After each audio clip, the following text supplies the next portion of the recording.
Hello friends, in this series of videos in discrete mathematics, right now we are discussing relations, and in the very last video we have discussed symmetric relation. Now in this video let's understand basic concept of antisymmetric relation.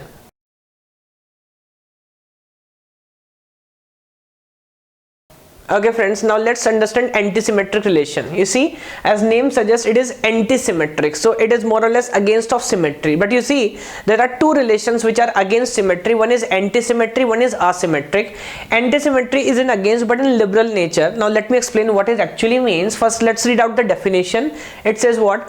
A relation R on a set A is said to be antisymmetric if, for all value of AB which belongs to set A, if AB belongs to R and BA belongs to R, it means what? A is equals to B. Now what actually it want to say is what? For example, if 3A belongs to relation, then symmetry says whenever there is 3 1, you must also have what? 1 3. But antisymmetry is against that. So it says whenever you have AB, you can never have what? BA. That is the basic logic of antisymmetry. But with this definition, actually what we want to say, that if you have AB, then you can never have BA unless and until A is equals to what? B. What does it actually means? Ki I want to say, let me allow this diagonal values or this reflexive values. It means what? Because you understand 1 1 is a symmetry of 1 1 itself. They're self symmetry, because if you replace the value, you'll get the same pair. So what is the conclusion? Antisymmetry means what?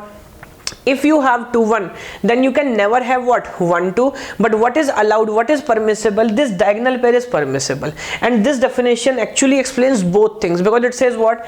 If you have AB and if you have BA, it means what? A is equals to B. So actually what I want to say, if you have AB, you can never ever have what? BA unless and until A is equal to what? B. So it's a very beautiful definition. It explains both logic in one go. What? That if you have AB, you cannot have what? BA, but you can have when A is equals to what? B. Actually I want to say that I allow what? Diagonal values. You understand this? So now you understand what is antisymmetric relation. Whenever you have something, you cannot have its symmetric pair, but what is permissible? This diagonal pair is allowed. If that is the case, then the relation is said to be what? Antisymmetric. Now let's try some cases. You see, here I have taken an example.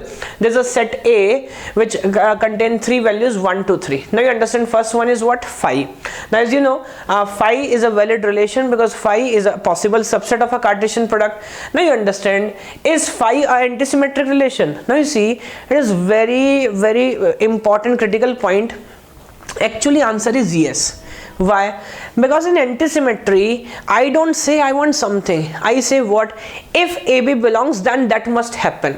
अगर ऐसा होगा तो ऐसा होना चाहिए. But if AB do not belongs, then you need not to check whether DA belongs or BA do not belongs. Same as symmetry. You see, phi is also symmetry, same also what? Antisymmetry. We should not get confused about it, because symmetry says if you have AB, then you must have what? BA. Antisymmetry says if you have AB, then you should not have BA. But both says if you have AB, and if you don't have AB, then it is none of matter of concern. So it means what? Phi is a clear-cut example of antisymmetric relation, because it have nothing, so no condition is applicable. Next you see, what about a Cartesian product? Is Cartesian product A cross A all the possible pairs? Now is it an antisymmetric relation? Certainly no. Why? Because you see, if you have 3 1, then you can never ever have what? 1 3, because it is antisymmetry. What I allow diagonal, but I don't allow symmetric pair. Yes or no? So this relation is certainly not antisymmetric. Next one you see, what about the diagonal relation? Only 1 1 2 2 and 3 3. Now you understand, because diagonal values are symmetry of themselves only, so this relation is allowed in what? Antisymmetric relation. So yes, certainly this relation is what? Antisymmetry. Next you see, I have 2 1. Now you can understand, if you have 2 1, do you have 1 2? No. So that is okay. Then if you have 2 3, then you should not have what? 3 2. I don't have 3 2. And then if you have 1 1, then that is okay, because 1 1 is a diagonal. Now this is also antisymmetric relation. Why? Again you see, whenever I have AB, I never ever allow what?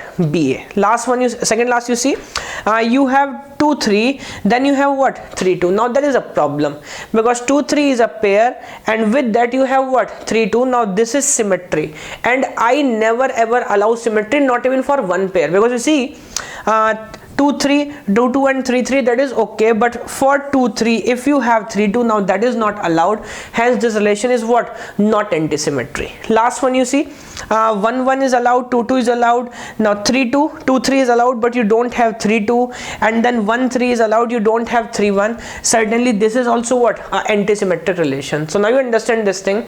I hope the logic is clear. It's a very easy definition. Antisymmetry is against of symmetry. Symmetry says if you have AB, then you must have what, BA. Antisymmetry is against. Antisymmetry says if you have AB, then you can never ever have what, BA. So agar 3 1 has up, then 1 3 cannot belong to the relation. But antisymmetry is liberal when it comes to what, the diagonal pair. So antisymmetry says because diagonal element are their own symmetry, then let me allow them. And this definition tell both the logics in one go. Again let me say why. Because it says if AB belongs to R and BA belongs to R, then it is permissible if and only if A is equals to what, B. So what I'm saying, that for AB you can never have what, BA, but diagonal is allowed, so you can have this value. So I hope you understand the logic about antisymmetry. Now in the next video let us just go one more step forward and let's discuss what is asymmetric, which is actually more restrictive compared to what, antisymmetry. Okay, thank you.